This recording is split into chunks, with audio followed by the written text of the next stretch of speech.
En ce premier jour de l'année 2026, je me permets de vous souhaiter à vous tous une excellente année. Il y aura beaucoup de vœux formulés, des vœux qui n'expriment que notre souhait, pas notre pouvoir. Nous pouvons souhaiter la santé, le bonheur à nos amis, mais nous n'avons absolument pas le pouvoir de leur donner. Les paroles qui sortent de la bouche de Jésus, elles ont un tout autre pouvoir. Dans Matthieu chapitre 8, nous voyons un centurion, un chef militaire romain, qui témoigne d'une foi telle qu'elle aime même Jésus.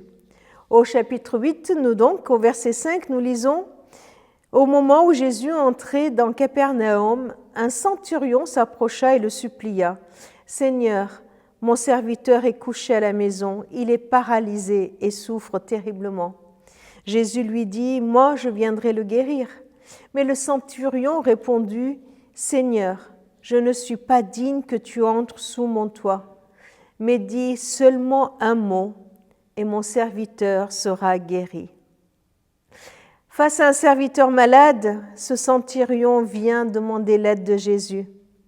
Est-ce que moi, j'ai ce réflexe d'implorer le Seigneur pour mes amis qu'en 2026, je sois comme ce centurion, qui ose venir implorer l'aide de Dieu pour ceux qui l'entourent, pour ceux qui m'entourent, pour les collègues de travail. Ce centurion a eu raison de le faire. Jésus veut répondre à sa demande et lui propose même de venir chez lui pour le guérir. Mais un autre aspect de la foi de ce centurion nous est dévoilé. Lui, il a conscience de qui il est, il a conscience de son indignité. Il n'est pas en train de commander, de donner des ordres à Jésus. Il ne faudrait pas que cela le devienne. Jésus qui s'exécuterait juste pour répondre à la demande d'un chef romain. Non, lui, il en est indigne. Devant Jésus, il se sait impur, il se sait pas à la hauteur. Il croit cependant. Il croit non pas uniquement à la bienveillance de Jésus, mais aussi à sa puissance. Un seul mot qui sort de la bouche de Jésus suffirait pour guérir le serviteur. Qu'allons-nous vivre en cette année 2026 ?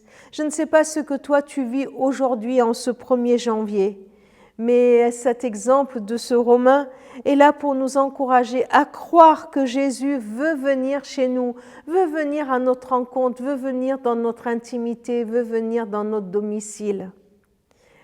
Comme ce Romain, reconnaissons qui est Jésus et en même temps reconnaissons qui nous sommes, notre indignité devant lui. Et croyons pour 2026 que la puissance de Jésus est toujours là, qu'il est toujours capable d'agir, qu'il veut agir, que rien n'est impossible à lui. Un seul mot de lui suffit pour changer notre vie.